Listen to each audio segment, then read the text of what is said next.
Hey everyone, it's Kate Byars, founder of Corporate Women Unleashed, where we help high-performing women create work-life balance without giving up their successful careers. And today I'm really excited about the interview. We are interviewing Lana. She is a recent graduate. Well, actually she's graduating today from our Corporate Women Unleashed 8-week program. And she has a phenomenal story. She came to us 8 weeks ago, really in the middle of a job transition, and we'll let her tell you more about it, but she was ready to connect more deeply with her kids, ready to start spending more time with her family. And like so many of us, work was always interfering and getting in the way of, the family life and the personal life that she wanted. So super grateful that she's here to share her story. Lana, welcome. Thank you for being here. Thank you. Happy to be here. Awesome. Well, thanks for doing this. And, I think a great place to start for all of us is just, maybe tell us where you were at before you came into the coaching program, and we'll start there. Yeah. So what's kind of going on for you? Yeah. So I had actually just quit my job as a director for a small consulting company. I had spent the last probably 6 months literally crying every time I walked into my home office because I dreaded facing my day, and my days started at 5 a.m. and oftentimes wouldn't end until 10 p.m. And I kept trying to make it work, and it was on paper perfect. I worked out of my house. I traveled not a ton, but just enough to get some good miles. Theoretically, I could, spend time with my kids, but our global delivery model and just the stresses that turns out I was putting on myself, my job came first 100% of the time. And we were on vacation in Disney World when I was like, I can't go back. And so I quit. So that's kind of where I came from. And I was so desperate to find out why I was so miserable. It was awful. And that's when I stumbled upon Kate. Awesome. Well, I'm so glad you did, obviously, but I love that. I love that background, and thanks for being so, open to sharing that, because you said some really powerful things in there. First of all, on paper, it was great. You're working from home, right? Like, isn't that every woman's dream? Working from home, we have such flexibility, but yet if the workload or our feeling, our need that we have to always be working is there, it doesn't matter where you're working, you're still working, right? Right. It's always on. And I think you even shared with me, like, you had flexibility. You could have gone and like picked the boys up or like done some things with your kids during the day, but you felt like you always just had to be getting things done. And so maybe can you share a little bit about that? Because I know you've learned quite a bit on your journey, and you've been very committed in applying what we've taught you about that. But what was driving you? What made you feel like I've got to always be at work? Yeah, so I think it was, my desire to always be doing better.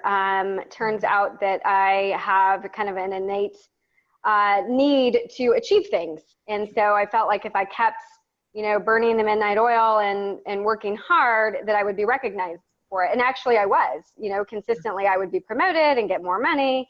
And so that just kind of reinforced those behaviors.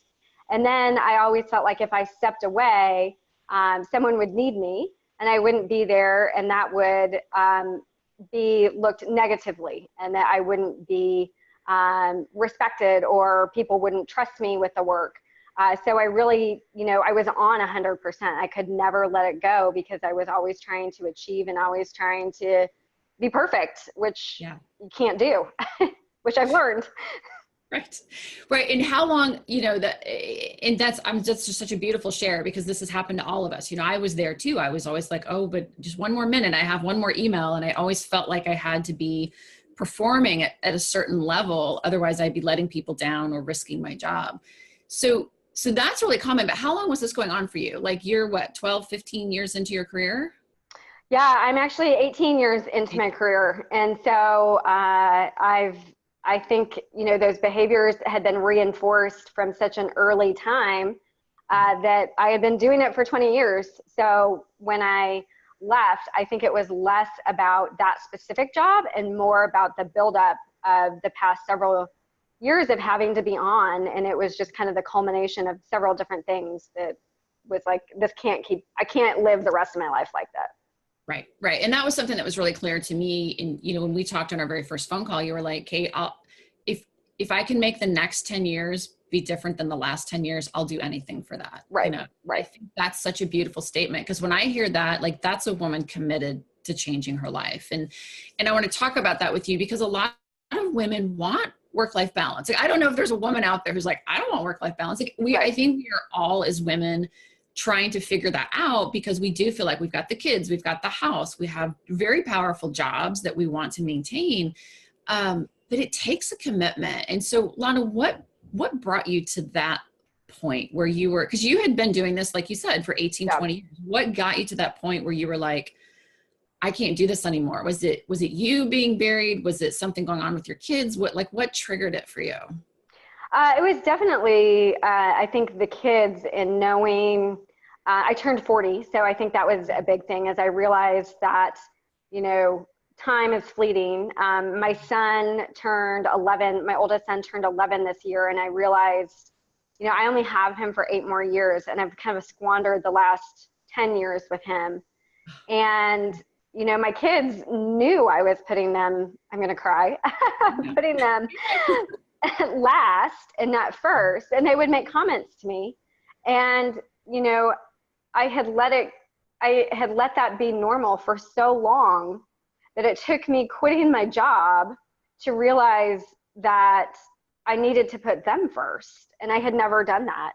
And I didn't want to waste the next 10 years and look back and my kids are gone and the house is empty. And, you know, I have this great job and a ton of money, but nothing to show for it.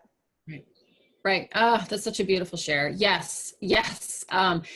And we do that, I think, because our culture tells us we're doing all the right things. I mean, on paper, you were doing all the right things, right? Like, okay, we've got kids, we've got the house, we've got the husband, we've got the job. We keep putting our foot on the gas pedal, but nobody ever really shares with us, when do we get to actually enjoy all this? And the message to our children definitely becomes, you know, yeah, you're important, but just hold on a second, let me go get this done. And we don't mean to do that, but we don't have a solution for it. So we just keep doing it until we suddenly look up, like you're saying, and go, I'm missing out. And I think and I don't know if you mind me sharing, but I think specifically, was it your older son that was kind of saying, you know, why should I get off my computer? You never get off yours. Like, you know, it was very apparent to him that he was now copying and modeling that behavior. Right. He absolutely was doing that. And it had never clicked in to me that I was the model for that behavior. And my youngest son told me, actually the last week that I was working, he said, Mommy, it's a good thing that you have a stomach, because if you didn't, you would never eat. You would never know that you were hungry because you work so much. Wow. Right. And it was a huge wake up call. And even when I had quit, it was really more about me. It wasn't until after I had some downtime that I recognized how much I had sacrificed of their well-being and their, you know, what they needed. Yeah. Okay. So let's switch gears for a minute, because I know one of the things that was you were struggling with is like a lot of anxiety, hard to turn work off, right? So even when we do step away, we're on vacation, we're thinking of the mountain of work that we've got to come back to. So you have really been dedicated, though, to shifting those behaviors and those thought patterns. So tell us a little bit about your journey, maybe like where have you come to in this stretch of time, because you've been very dedicated to making these changes for yourself and for your kids. Yeah. So I've, you know, through this program, I've gotten the tools to be able to, one, recognize that I can put things down and come back to them, which was really hard for me. I always was like, okay, if I just finish these 10 things, then I'll be able to relax. Well, I'd finish the 10 things and the next 10 things would, you know, be still stuck in my mind. So I really set out purposefully to, you know, put things on the back burner. Like, in fact, this week, yesterday, I got a call for an interview for today at 3:30. And the email came in last night at 7. And I was like, you know what? It's not convenient for me to respond. I'm not going to respond until it's convenient for me. And that behavior would never have happened. I would have responded last night at, you know, 10:30 at night, and I would have said, sure, I'll be at your beck and call. When do you need me? Sure. I would have totally rearranged everything. And so now, through kind of practicing putting things off, I'm able to do that with much more confidence and know that if it's something that's important, it'll still be there and I'll still Awesome. be able to get it done. Yes, I love that. Music to my ears. Well, cool. And I think that the other thing that you shared with me that was really cool is that just having those family moments. I can't remember. It was like just a simple thing, like your Saturday pancakes or, just doing something that you're finding that you're actually just relaxing into those moments, and you're able to now shut out all the noise, whether it's work or just household chores or other things. So maybe share a little bit about what that's been like. Yeah, so I don't think I've been present in my life with my husband and my kids for a long time.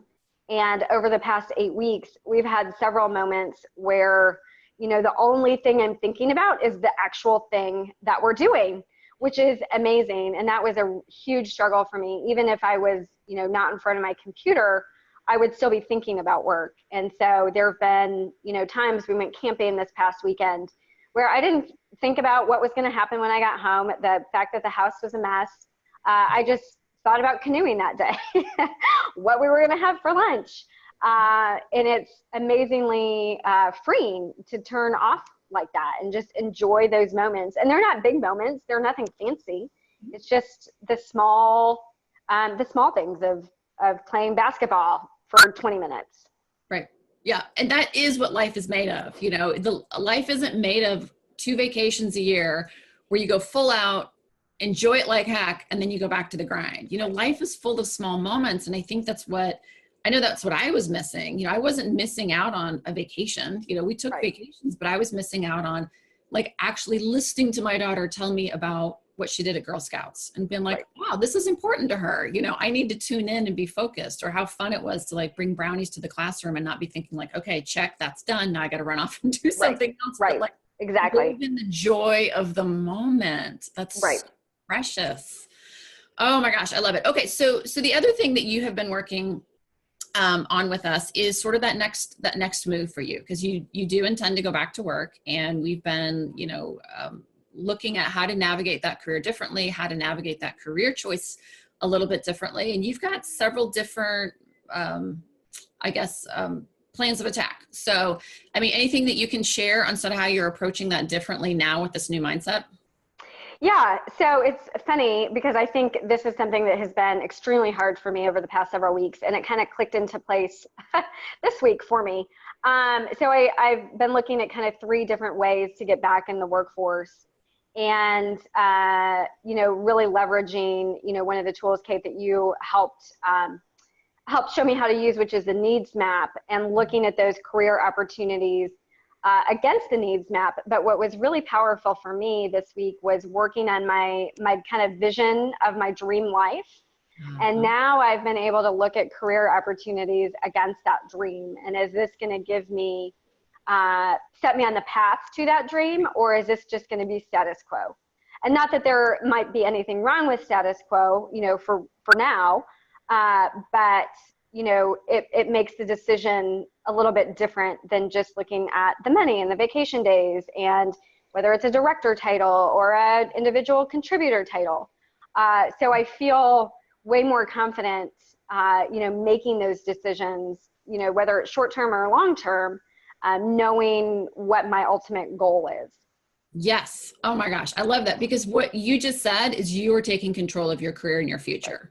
Right? So instead of like, okay, let me look at the want ads or what's open on LinkedIn. Ooh, that's a good paycheck. Ooh, they've got good benefits. Oh, I like their product or service. You're saying, this is what I want my life to look like and how I want to structure it. Okay, now I'm going to go find something that fits what I want, because I'm in control of my success. And that's awesome. Oh my gosh. I love that. Okay. Anything else you'd love to share? Like, is there any like takeaways, tools, things where you feel, and I guess the reason I'm asking is, I think a lot of us women, we do try to do different things to balance our life. We calendar management, we get time management apps, we get nannies, we do all these things externally hoping to give us more time. That doesn't always work, right? Because a lot of times it's in here learning new habits and behaviors. It's in here learning how to really powerfully disconnect, how to navigate your career differently. But, we also teach sort of that foundation, that needs mapping. Like, do you feel like you have a foundation that's sustainable, or anything you'd like to share on that, I guess, in that matter, like of what you've learned? Yeah, absolutely. So, I became a self-help expert the past year when work was so difficult for me and life was just kind of difficult. I read so many self-help books, and intellectually I got it, but I didn't know how to do it. And I think what the needs mapping taught me, the visioning taught me, kind of looking at the scripts, what that showed me was how to actually do those things that these self-help books talk about. So I think I do have the foundation for a sustainable, balanced life. It's just a matter of actually using those tools on a consistent basis. Yay! Awesome. I love to hear that. Okay, Lana, thank you so much for sharing your story. What's next for you? Like, what do you have any sort of next celebrations, next level for you, or anything else just before we wrap up? I think what's next for me is to continue to enjoy my time off and, look for the right fit for me for, the next 6 months, 12 months, and really just practice what I've learned. I think I'm really committed to continuing to evolve in those ways. The first 8 weeks has been amazing, and I think that it can only get better after this. Yay. Oh, I love hearing that. Lana, thank you so much. You have seriously been a phenomenal client. You have showed up to, every coaching call in between. You've, asked for help, you've reached out, and you've really used everything we've taught you and applied it to your life in a way that I also feel completely confident that you're going to just take this and run with it. And we can't wait to catch up with you. Maybe we'll do that again in a few months down the road and see where you're at. How are your kids doing? Are they seeing the effects and kind of excited about where they are? They love, I think they love that I'm not on my computer all the time. I've been so much more involved in their lives, and not necessarily spending a ton more time with them, but just the quality of the time that we do spend together is hugely improved. And, I just love them so much. I cherish this time, and I'm happy that I now have the ability and the tools to put them first instead of work first. Oh, that's awesome. Awesome. Good for you, Mom. You are a corporate women unleashed, Lana. So. Thank you. Thank you. And thank you so much for doing this interview and sharing your story, because I know a lot of women are be touched by this and are going to relate to your story. So totally appreciate you being here. And thanks again. Thank you. Awesome.